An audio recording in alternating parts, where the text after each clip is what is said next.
하나님 말씀 보겠습니다. 누가복음 20장 1절부터 8절 말씀입니다. 누가복음 20장 1절부터 8절 말씀 함께 봉독하겠습니다.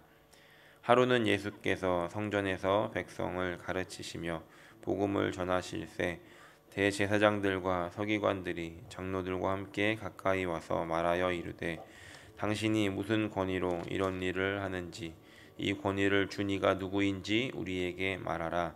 대답하여 이르시되 나도 한 말을 너희에게 물으리니 내게 말하라. 요한의 세례가 하늘로부터냐 사람으로부터냐? 그들이 서로 의논하여 이르되 만일 하늘로부터라 하면 어찌하여 그를 믿지 아니하였느냐 할 것이요 만일 사람으로부터라 하면 백성이 요한을 선지자로 인정하니 그들이 다 우리를 돌로 칠 것이라 하고 대답하되 어디로부터인지 알지 못하노라 하니 예수께서 이르시되 나도 무슨 권위로 이런 일을 하는지 너희에게 이르지 아니하리라 하시니라. 아멘. 지난 시간 살펴봤던 19장 마지막 말씀에서는 예수님께서 예루살렘에 입성을 하십니다. 그리고 성전에 들어가셔서 성전에서 장사하는 사람들 내쫓으시고 성전을 깨끗게 하시는 장면이 19장 마지막에 기록됩니다. 예수님께서 성전을 다 뒤집어 엎으시고 어떻게 보면 난리가 일어난 것이죠. 이런 유례 없는 사건은 아마 예루살렘 성 안에 금세 소문이 퍼졌을 것입니다. 사람들은 그 예수님에 대한 이야기를 듣고 예수님이 다 뒤집어 엎었대, 난리가 났대, 진짜 뭔가 있는 분인가 봐 라고 하며 이야기하기 시작했을 것입니다. 이런 소문들이 그 당시에 이렇게 있었다는 것을 우리가 염두에 둔 상태로 20장 말씀으로 오늘 말씀이 이어지는데, 동일한 이 본문의 말씀이 이 내용이 마태복음과 마가복음에도 기록을 하고 있습니다. 마태복음에 의하면 이 사건은 다음 날 일어난 것을 알 수가 있는데 오늘 본문에는 이렇게 기록하고 있습니다. 1절과 2절입니다. 하루는 예수께서 성전에서 백성을 가르치시며 복음을 전하실새 대제사장들과 서기관들이 장로들과 함께 가까이 와서 말하여 이르되 당신이 무슨 권위로 이런 일을 하는지 이 권위를 준 이가 누구인지 우리에게 말하라.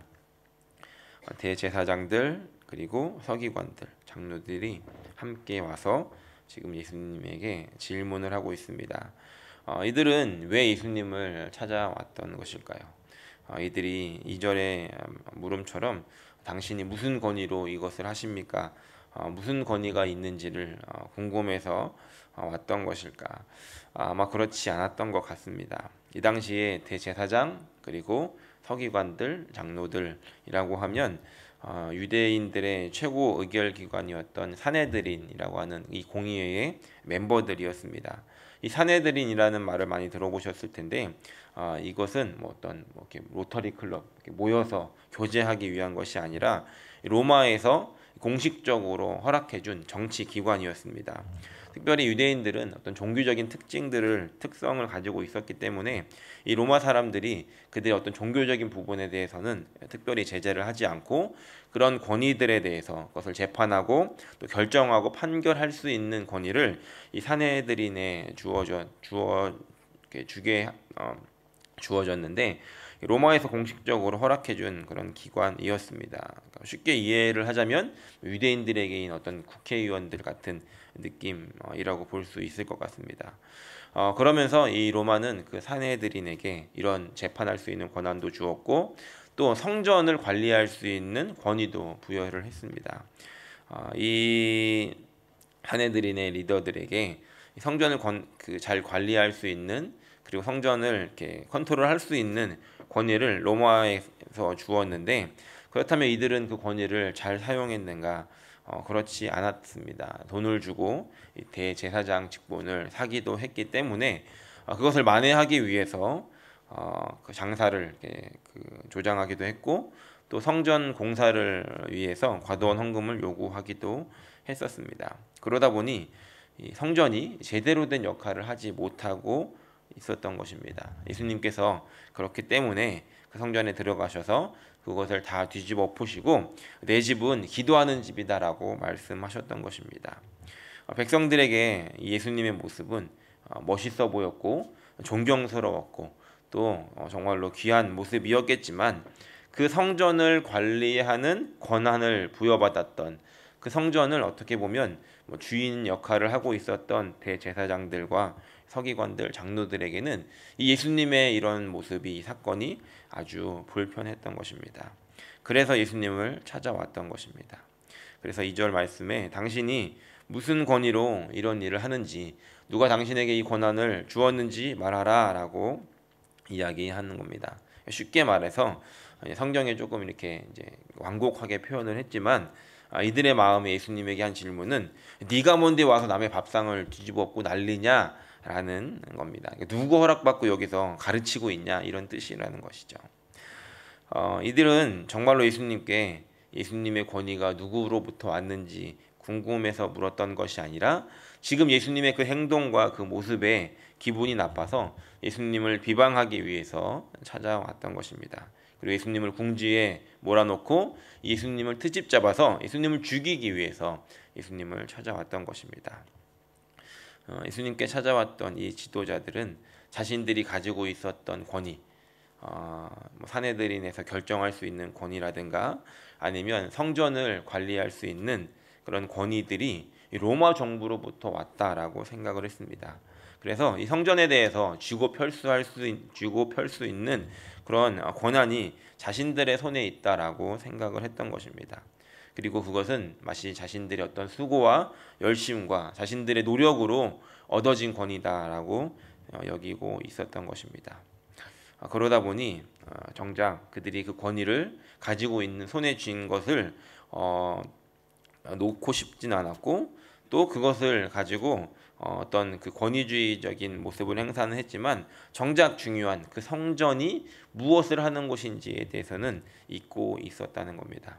성전이 어떤 곳인지 가르쳐 주셨고 또 성전이 무엇을 하는 곳인지 직접 몸으로 보여주셨던 그 예수님의 가르침에 대해서 이들이 깨닫고서 우리가 지금 잘못했구나라는 것을 깨달았던 것이 아니라 그 예수님이 바르게 그 성전의 모습을 바꿔가는 그 모습에 그들은 오히려 기분이 상하고 그들의 권위가 공격받고 있다라고 여겼다는 겁니다.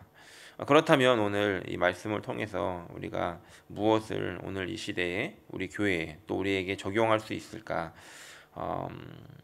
아마도 이런 것 같습니다. 우리가 섬기는 이 교회, 물론 모든 교회가 동일하죠. 하나님이 주인이 되시고 예수님께서 머리가 되신 곳, 그것이 바로 우리가 섬기는 그리고 이 세상에 있는 모든 교회에 동일한 것일 텐데 이 교회를 섬기고 또 성도를 돌보라고 하나님께서는 우리에게 직분을 주셨다는 겁니다. 사도행전에 보면 초대교회의 숫자가 많아집니다. 성도들의 수가 늘어나고 이 사도들의 역할이 많아지게 되자 그곳에서 7명의 리더를 뽑고 이들에게 권위를 부여하게 됩니다. 7명의 우리가 알고 있는 7집사라고 하죠. 이들은 교회를 돌보고 성도를 섬기라고 세워주셨던 그런 직분이었습니다. 이들은 하나님께서 그런 세워주신 그 직분에 대해서 하나님이 주신 권위라는 것을 인정했고 정말 열심으로 교회를 세워갑니다. 아시다시피 첫 번째 순교자가 사도들에게서 나온 것이 아니라 이 7명의 리더 중에 한 명이었던 스데반에게서 나왔던 것을 봐도 이들이 얼마나 교회를 사랑하고 또 열심히 돌봤고 교회를 세워갔는지 그 권위가 하나님으로부터 왔기 때문에 그것을 하나님을 위해서 어떻게 사용해야 될지를 알고 열심을 다해서 그렇게 달려갔다는 것을 우리가 깨달을 수 있다는 것입니다. 오늘도 마찬가지로 우리 교회 안에 우리에게 주신 그런 직분이 있습니다. 그리고 또 어떤 역할들이 있습니다. 이것은 하나님께서 이 교회를 돌보라고 또 우리에게 주어졌던 그런 부서에서 그 부서를 섬기라고 또 성도들을 섬기라고 주신 권위입니다. 그리고 지체들을 돌보라고 교회를 그렇게 세워가라고 주신 권위라는 겁니다. 우리가 우리에게 주신 어떤 직분이라든가 어떤 역할들, 교회에서 맡게 된 어떤 그런 일들에 대해서 이것이 하나님이 우리에게 주신 것, 그리고 우리에게 그 성도들을 돌보고 교회를 세워가라고 하는 그런 마음을 가지라고 주신 것을 우리가 그 마음을 이렇게 놓치는 순간 우리의 마음도 지금 말씀에 나오는 이런 대제사장들, 서기관들처럼 되어질 수 있더라는 겁니다. 다시 말해서 우리에게 주신 것들을 가지고, 주신 권한들을 가지고 주님의 나라를 위해서 이것들을 사용해야 되는데, 무엇인가 이것이 공격받고 침범받는다라고 생각한다면 기분이 나쁠 수 있다는 것이죠. 어찌 보면 예수님께서 직접 오셔서 그것을 한다 할지라도 그 예수님의 모습도 못마땅하게 여길 수 있는 그런 모습이 우리 안에 있다는 겁니다. 우리가 함께 기도할 때 이렇게 기도했으면 좋겠습니다. 하나님, 우리 교회에 세우신 리더십들, 모든 리더십들 한 명 한 명, 모든 직분자들 한 명 한 명, 주님께서 이 교회를 돌보고 성도를 세우라고 주신 이 직분인데, 하나님, 우리 교회에게 주신 이 직분자들, 나를 포함해서 모든 사람들이 이 리더십을, 이 직분을 잘 감당할 수 있게 해주십시오. 이것이 어떤 내 노력으로 얻은 권위가 아니라 주님께서 주신 것이기에 주님을 위해서 사용할 수 있는 그런 리더십들이 되게 해달라고 우리 리더십들을 위해서 함께 기도해 주시고, 또 나에게 이런 역할을 맡겨주셨다라고 한다면, 이런 직분을 주셨다라고 한다면 이 권위가 오직 주님이 주신 은혜임을 기억하고, 이것이 나의 고집을 위해서가 아니라 어떤 나를 드러내기 위해서가 아니라 이것을 통해서 주님이 기뻐하시는 것이 무엇일지를 고민하고 그것에 사용되어지기를 함께 기도할 수 있는 저 여러분들이 되시기를 예수님의 이름으로 간절히 축원합니다.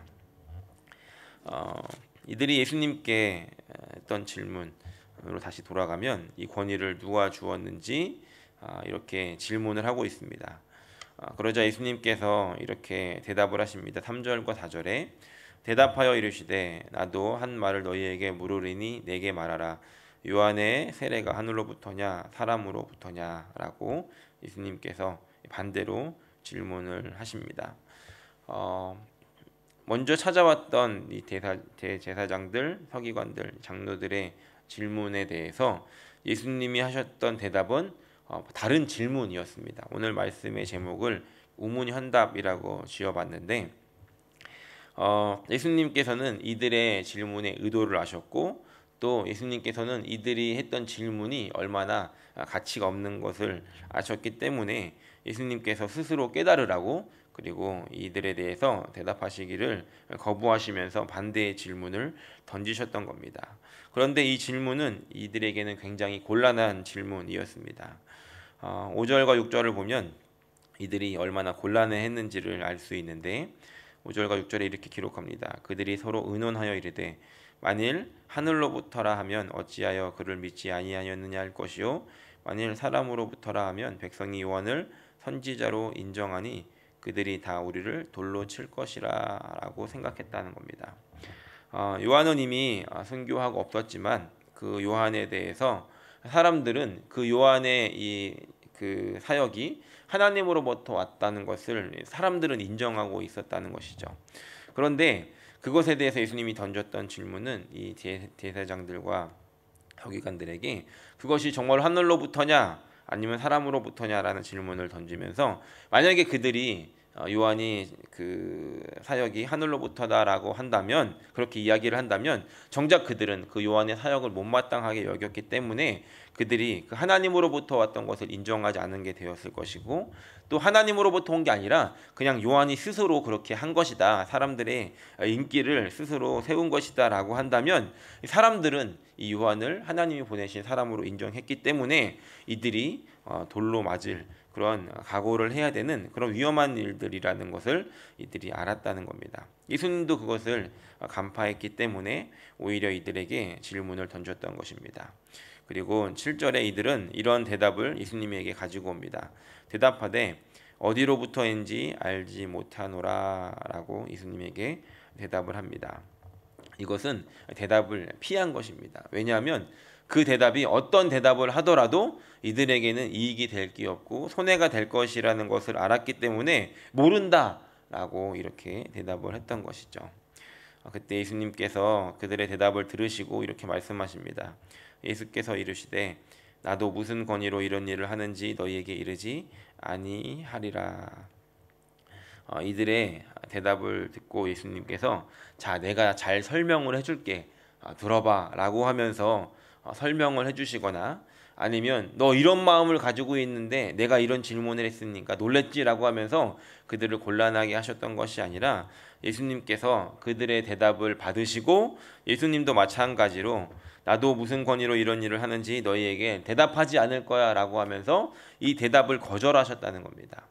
다시 돌아가면 이들의 질문에, 이들의 어리석은 질문에 예수님께서 하셨던 답은 어떤 명쾌한 답이 아니라 그 질문에 대해서 대답하지 않으시는 답을 하셨다는 것입니다. 우리는 여기서 한 가지의 교훈을 얻을 수 있습니다. 그것은 예수님의 이 모습을 통해서 알 수 있는데, 이들이 지금 이 질문을 가지고 왔던 것은 무엇이 궁금해서가 아니라 예수님을 곤란에 빠뜨리고 또 이들이 기분이 나쁘다는 것을 컴플레인하기 위해서, 드러내기 위해서 가지고 왔던 질문이었다는 겁니다. 다시 말해서 예수님이 어떠한 대답을 한다 할지라도 이들에게는 그것이 답이 되지 못했고, 이들에게는 그것이 만족할 만한 결과를 얻지 못하고 오히려 그것에 대해서 뭐라도 꼬투리를 잡아서 예수님을 공격하려고 했기 때문에, 예수님은 그것을 아셨기 때문에 이들에게 답을 주시지 않았다는 겁니다. 오늘 살아가는 우리에게도 이러한 지혜가 있기를 소원합니다. 누군가가 우리에게 무엇인가를 질문해 온다면 그 질문이 어떤 의도를 가지고 있는지를 우리가 생각하고 파악할 수 있어야 한다는 겁니다. 만약에 그 질문에 대해서 우리를 공격하거나 아니면은 그 질문이 어떤 정말로 무엇이 궁금해서가 아니라 그 말에 꼬투리를 잡기 위한 것이다 라고 한다면, 그것을 우리가 안다라고 그것이 깨달아진다면 그것에 대해서 다 대답을 하면서 그것에 말려 들어가서 그들과 논쟁을 벌이는 것이 아니라 오히려 예수님처럼 그 논쟁이 아닌 그것에 대해서 거절하고 피할 수 있는 지혜가 있어야 한다는 겁니다. 만약에 정말로 무엇이 궁금해서 오는 사람이 있다라고 한다면 우리는 그것에 대해서 친절하게 가르쳐주고 대답을 해야 되겠지만, 그것이 아니다라고 한다면 우리는 그것에 대해서, 그 질문에 대해서 매달릴 필요가 없더라는 겁니다. 가끔 이런 분들이 있습니다. 제가 예전에 어떤 일들을 할 때 교회 다니시지 않는 분들 중에서 제가 이제 전도사 시절에 전도사라는 걸 알고 질문을 하십니다. 그 질문 안에는 여러 가지 의도가 있습니다. 뭐냐면 정말로 교회의 시스템이 궁금해서 물어보는 분들이 계시고, 또 한 분들은 그냥 사회에서 나온 뉴스를 보고서 교회는 왜 그러냐라고 하는 것을 이야기하기 위해서, 꼬집기 위해서 질문을 하는 분이 계셨습니다.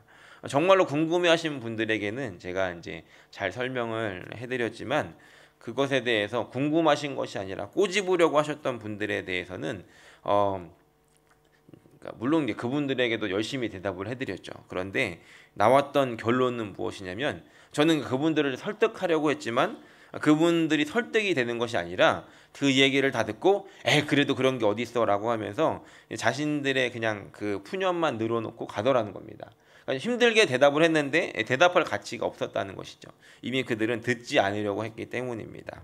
오늘 우리 주위에도 이런 일들이 있지 않을까 생각해 봅니다. 하나님 우리에게 그렇기 때문에 정말로 우리가 필요한 답을 할 수 있도록 그 질문에 대해서, 또 누군가가 무엇을 이야기해 올 때 정말로 그 바른 의도가 무엇인지 우리가 예수님처럼 깨닫게 해주십시오라고 우리가 함께 기도하고, 그런 것들이 우리에게 가르쳐 주신다라고 한다면 필요 없는 논쟁에 휘말리는 것이 아니라 정말로 필요한 사람들에게는 바른 답을 해주되, 그것이 필요 없는 것이다라고 한다면 오히려 그 사람과 논쟁을 벌이는 것이 아니라 그냥 그를 위해서 기도해주고 그를 보내고 계속해서 그를 위해서 기도해 줄 수 있는 그런 사람이 되어져야 한다는 겁니다.